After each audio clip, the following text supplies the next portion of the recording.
세 번째, 문학의 문. 남들은 당연히 다 가진 것을 나만이 갖지 못한 것에서 오는 소외감, 열등감, 박탈감, 그리고 자격지심은 어린 나에게 늘 큰 부담이었고 콤플렉스였던 것 같다. 그런 마음을 무언가로도 표현하여 나타내보고픈 욕망이 있었으나 그동안 생각만 앞섰다. 그러나 그런 생각들이 진주처럼 내 안에서 서정과 서사로 자라고 있었던 것 같은데 그걸 꺼내볼 여유와 기회조차 없었다. 하지만 그것이 오히려 내가 훗날 문학하게 된 단초가 되지 않았나 싶다. 내게는 문학에 대한 몇몇 기억들이 있다. 초등학교 때 아무것도 모르는 채 특화 시간에 문예반에 들어갔던 것과 중학생 때 경주까지 선생님과 함께 백일장에 참가했던 기억이다. 특별히 소질이 있었다기보다는 무언가 분출해보고 싶다는 욕망 같은 것이 있었는지 초등학교 때는 웅변대회도 나갔었고 큰 수상 기록은 없었지만 나름 글쓰기는 내게 무언가 존재감을 느끼게 해주는 일이었던 것 같다. 하지만 부모도 없이 홀로 살아가야 하는 내게 세상은 만만치 않았고 늘 힘겨운 삶의 언덕을 오르내리며 스스로를 지탱하기조차 어려웠던 내게는 기회조차 와주지 않았다.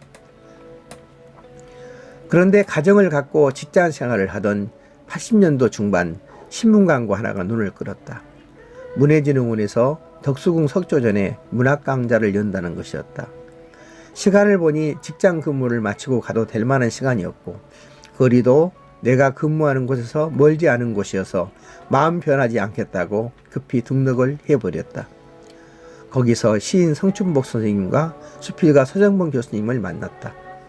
원래 시를 쓰고자 했고 습작도 주로 시로 하고 있던 터라 시를 하려고 했었는데 시와 수필 강의가 교대로 이루어지는 그곳에서 마침 수필 강좌 시간에 서정봉 교수님이 수필 한 편씩을 써오라는 숙제를 내셨다.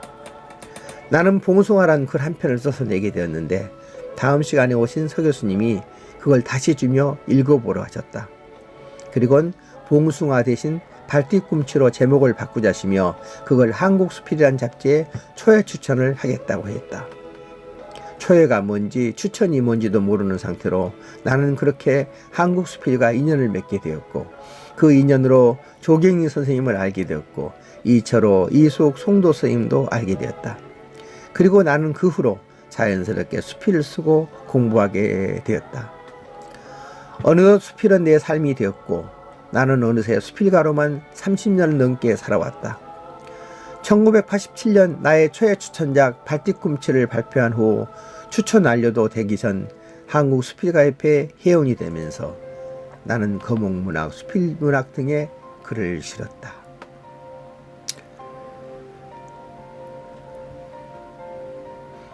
나는 책방 나들이란 작품으로 추천 완료가 된 후에는 한국수필 등단 작가 모임인 한국수필 작가의 지금은 91년부터는 고동주 회상 이정훈 부회장과 함께 제3대 총무 지금의 사무국장으로 동인의 살림을 살았다. 그때까지 동인지가 4번 나왔었는데 내가 5호와 6호를 발간하면서 출판사 섭외를 하여 5호 그래도 사랑하는 사람들은 호암출판사에서 6호 바람 부는 날에는 그리워하리는 대림기획에서 판매할 수 있는 책으로 전액 출판사 부담에 출판을 시도하여 성공을 거두었다. 이는 지금까지의 30년 작가의 역사에도 오직 나만이 해냈던 일이기도 해서 뿌듯한 마음을 갖는다. 하나님은 위로의 하나님이셨다. 이것은 위로받을 만한 일이 있어야 위로를 받는 말이기도 하다. 내 어린 날의 애로움과 슬픔을 긍휼히 여기신 하나님은 내 수필들 속에 담겨있는 애잔한 서정들을 이쁘게 봐주셔서 1989년을 전후하여 KBS 라디오에서 이규황 아나운서와 서정봉 교수님이 진행하던 시와 음악과 수필가란 방송 프로에 수필들이 방송되게 하셨고 그것들을 묶은 방송 수필집 아침 무지개가 말을 할 때가 출간되게 하셨다. 그로부터 나의 수필문학 활동도 본격적으로 더 활발해졌다. 네 번째, 수필문학 그리고 나의 삶. 내가 그리도 많이 들었던 애할머니의 노래는 당신의 희망가로 바뀌어 내가 결혼하는 것을 보고 죽는 것이 되었고, 결혼을 하게 되자 손주도 보고 싶어 했다. 그 기도가 이루어져 할머니는 외증손주 남매를 안아보시고 87의 나이로 하늘나라로 가셨다. 일찍이 참판댁 장손녀로 태어나 세상 부러울 것 없이 어린 시절을 보냈지만, 양반집 도령을 찾아 나주 임시가로 시집을 간 것으로부터 어려움은 시작되었다. 바람처럼 떠돌길 좋아하는 남편에 아들 없는 딸만 셋인 아나그로의 한도 아니지만, 큰 사이, 둘째 사이, 셋째 사이까지 너무나 허망하게 잃어버린 데다 큰 딸의 큰 손주까지 잃어버렸으니 그 황망함을 어디다 비길 수 있었겠는가. 내 수필 속엔 그런 할머니의 한과 안타까움에 조실부모한 내 빈 가슴의 서정이 어우러진 글들이 많은 것도 그 때문이다. 고등학교 2학년 겨울방학이 되어 예할머니께 갔다가 막내 이모네 들러오겠다고 했더니, 그때 막내 이모는 담양의 송강정칠 후손에게 시집을 가서 성산별곡 속 한벽당 취과정이 나오는 지실마을에 살고 있었다. 갑자기 도성통곡을 하시는 거였다. 내가 영문을 몰라 왜 그러느냐고 했더니 네 이숙 죽었다 하시는 게 아닌가. 그 이모부는 내 아버지에 대한 그리움을 채워주는 유일한 존재였다. 초등학교 때부터 찾아가면 넉넉한 용돈도 지어주고 말은 별로 없으면서도 자상하게 나를 이뻐해 주신 내가 제일 좋아하는 분이었는데 돌아가셨다니 말도 안 되는 말이었다. 그때 이모부는 그곳 농협조합의 일을 맡고 계셨는데 추석 전날 조합돈을 사무실에 두고 온 것이 생각나서 오토바이를 타고 그걸 가지러 갔는데 돌아오는 길에 사고가 났다고 한다. 오토바이와 사람이 20m 간격으로 떨어져 있는 것으로 봐서 튕겨져 나간 것 같다고 하는데 겉으로는 상처가 하나도 없이 돌아가셨다고 한다.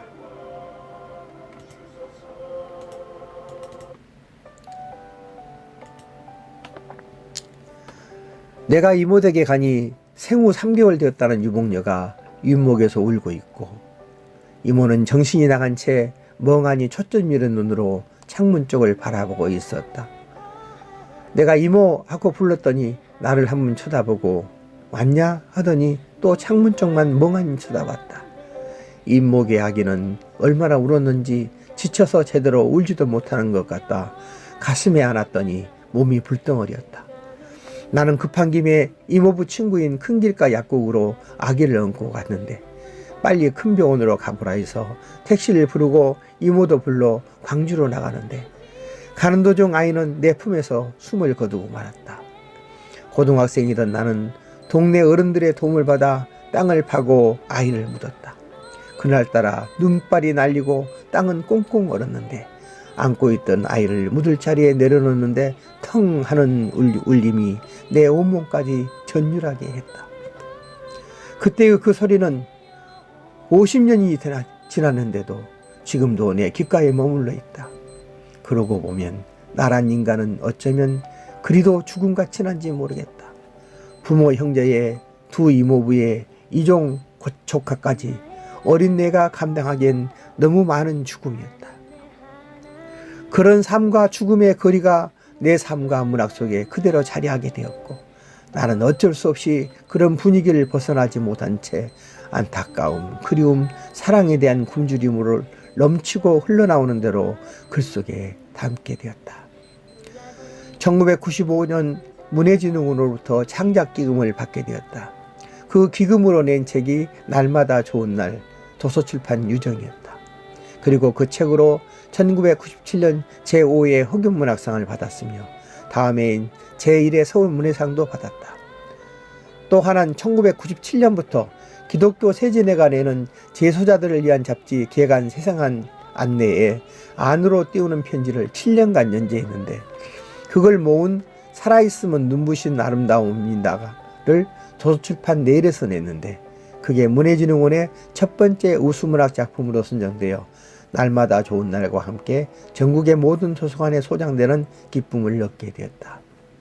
뿐 아니라 올간 건강과 생명 편집위원, 한국수필문학진흥회 이사, 한국수필가협회 이사, 강남무인협회 사무국장, 상임이사 등으로 활동하면서 1998년부터 5년간 서울특별시 서울이야기 수필공모전 심사위원, 서울특별시 공무원 체험시기 심사위원, 월드컵 조직위원회 문예작품 심사위원으로도 참여했다.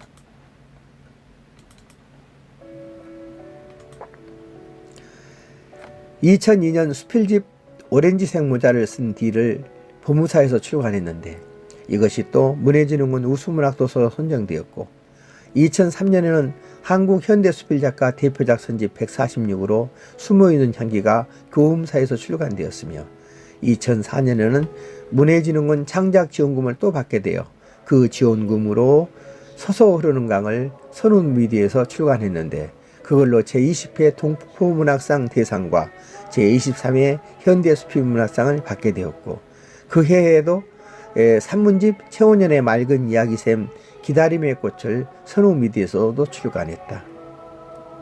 내 삶에 와준 문학, 그리고 문학과 함께한 나의 삶은 그냥 문학이고 삶이 아니라 하나님께서 내 삶의 고비마다 보내주신 위로와 격려로 수필집과 문학상을 허락해 주셨고 나는 그 위로와 격려의 힘으로 다시 삶을 열곤 했다. 5번째, 내 삶 속에 함께 해주신 그분. 나는 지금까지 수필집 12권, 수필선집 4권, 작가 인터뷰 1권, 문학집 2권 등 19권의 수필 관련 책을 냈다. 문학상도 제5회 허균문학상, 제1회 서울문예상, 제20회 한국수필문학상, 제20회 동포문학상 대상, 제23회 현대수필문학상, 제7회 구름카페문학상, 한국크리스찬문학 우수작품상, 제1회 현석 김병규 수필문학상, 제3회 올감문학상, 제36회 조연현 문학상, 제23회 신곡문학상 대상까지 참 많은 상을 받았다. 뿐인가 문해진흥원의 우수문학 도서 선정이 3권, 문해진흥원 창작기금 받은 것이 2건이고 한국비평문학회의 2000년, 2001년, 2002년, 2006년을 대표하는 문제수필 선정, 중학교 교과서 국어 1의 수필 햇빛 마시기가, 중학교 교과서 도덕 2의 수필 기다림의 꽃이, 중국 동북삼성 중학생 장문의 수필 행복한 책임이 등재되었으며 고등학교 교사 지도서 문학의 기행수필의 맛과 멋내기, 고등학교 국어 하의 수필문학의 특성이 등재되었으며 대학 수능 실전 모의고사 언어 영역의 수필 땅 따먹기, 대학 수능 메가스터디 언어 영역 문학 375제의 수필 살아보기 연습 등재 및 문제로 출제되었다. 또한 한국의 좋은 수필의 수필 어깨너머, 한국현대수필 75인선의 누름돌, 한국현대수필 100년의 내버려둠에 대하여가 실렸다. 올간 건강과 생명에 최원년의 살며 생각하며와 올간 행복한 우리 집에 최원년의 살며 사랑하라를 각각 16년째 연재하고 있으며 AK문화아카데미, MBC 아카데미, 평창문예대학, 강남 시니어플라자 등에서 수필 강의를 하고 있다. 무엇보다 감사하고 기쁜 것은 내가 70년대를 전후하여 문학 공부의 스승으로 삼고 있던 범은문고에서 범은문고 305로 내 수필집 누름돌이 나온 것이다. 나는 누름돌의 서문에 이렇게 썼다. 그동안 교과서에도 대입 수능 문제집에도 대학 교재에도 내 수필들이 실렸고 권위 있는 좋은 상도 많이 받았다. 그러나 범은문고로 내 수필집이 나온다니 그 기쁨을 도저히 억제할 수가 없다라고.